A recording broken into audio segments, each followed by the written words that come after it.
This is related to CAPFSC 2023 interview guidance program.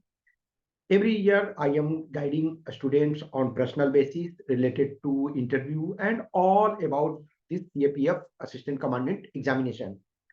See, the things ki in personality test interview, UPSC says it as personality test. So in personality test, it is not about knowing the question answer. It is not about ki you are given some set of questions and you are just replying. It is about at that moment, some questions are framed at that moment itself. Written part और interview part में ये difference है. Written part में क्या है? All candidates, whosoever is appearing in this examination, all are getting same question. और आपका cross question नहीं है. वंस क्वेश्चन आपको मिल गया, पेपर 1 में 125 क्वेश्चन मिल गया, सबके लिए सेम है और 2 आवर्स में आपको करना है. फर्स्ट क्वेश्चन पहले करते हो या लास्ट क्वेश्चन पहले करते हो, कोई फर्क नहीं पड़ता है. सेम पेपर 2 में आपको 4 ऐसे लिखने हैं. आप जिस भी 4 को लिखो 6 में से, आपकी चॉइस है. आप ऐसे पहले लिखो या रिपोर्ट पहले लिखो, आर्गुमेंट पहले लिखो, ग्रामर सोल्व करो.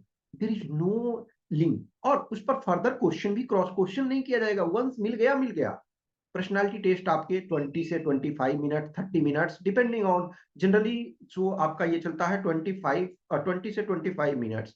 इस 20 टू 25 मिनट्स में आपकी पर्सनालिटी टेस्ट, आप ये देखो, इंटरव्यू हम नॉर्मल बोलते हैं, लेकिन वो क्या बोलते हैं, पर्सनालिटी टेस्ट मींस आपका एज ए पर्सन आप रिटन ऑलरेडी क्वालिफाई हो, फिजिकल और मेडिकल मैक्सिमम का कंप्लीट हो चुका है, कुछ एक का रिमेनिंग जो भी है, ठीक है, तो आपका हो जाएगा फिनिश सुन.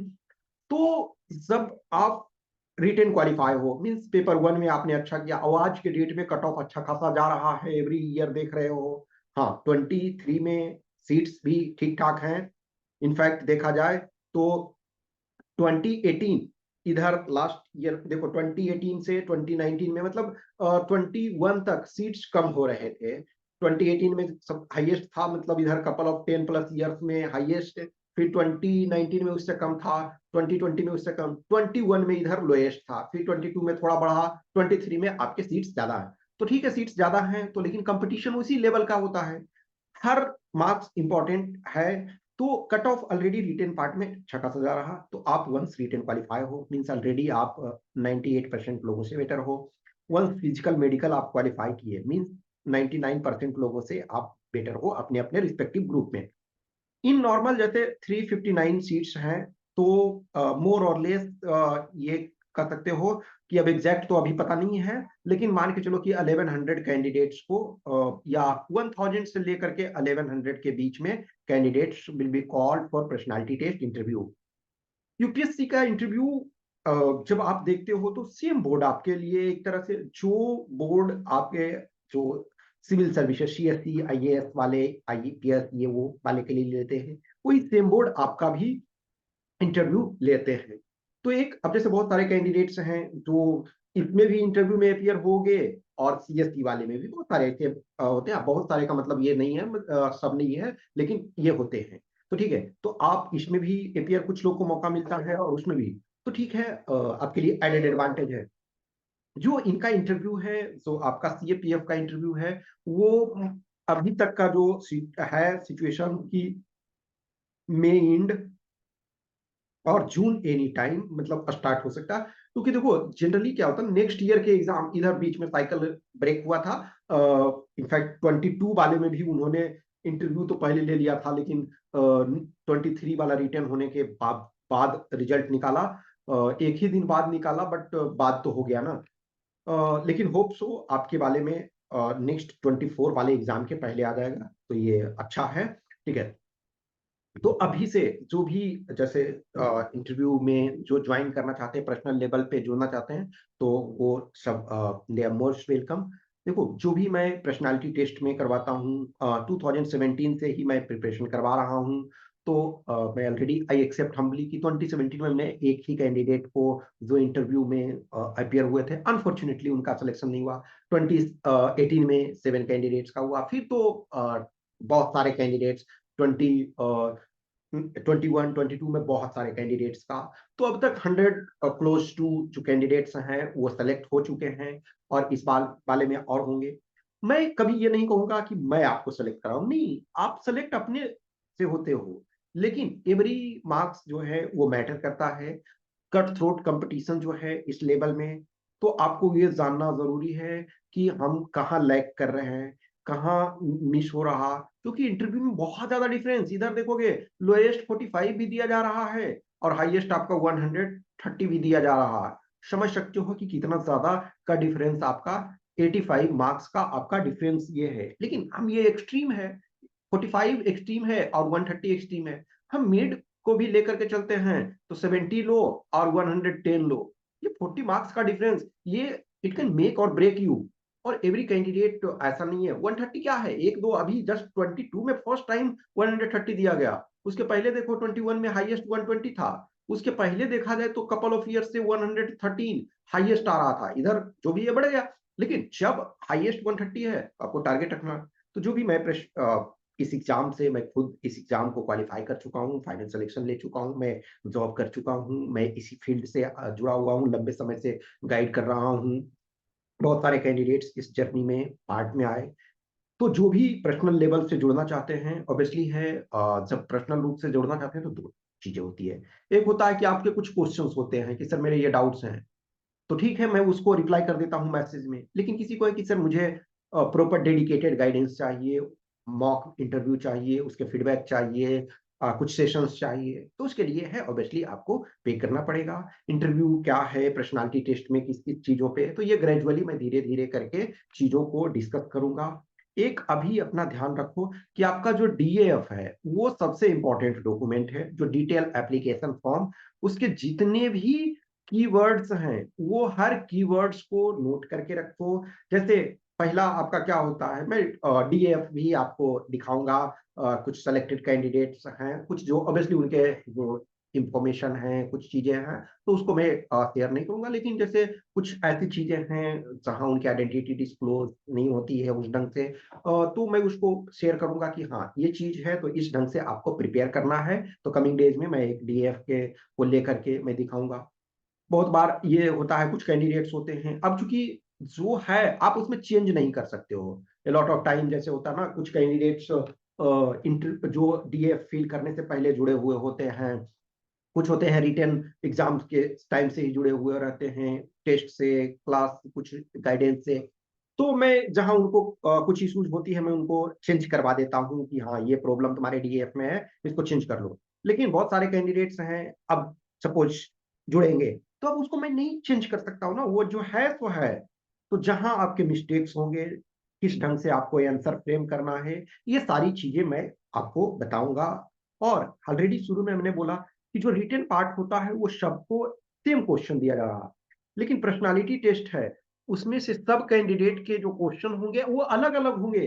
आप दो भाई भी होंगे तो दोनों के क्वेश्चन अलग अलग होंगे, सेम नहीं होंगे। इसमें फिर फर्दर क्रॉस क्वेश्चन पूछा जाएगा, क्रॉस क्वेश्चन किया जाएगा, हर बोर्ड का फिर अलग अलग, कि आपको पता नहीं है कौन सा बोर्ड में पड़ेगा। हाँ एक ये है कि हमें यूपीएससी में जो भी चेयर पर्सन है, चेयरमैन है, उनके बारे में जानना, और जितने भी बोर्ड मेंबर्स मीन्स जो यूपीएससी के मेंबर्स हैं, तो वो यूपीएससी के मेंबर्स के बारे में जानना है। तो जो मेंबर्स हैं और जो चेयरमैन है वो बोर्ड के आपके चेयरमैन होंगे, चेयरपर्सन होंगे।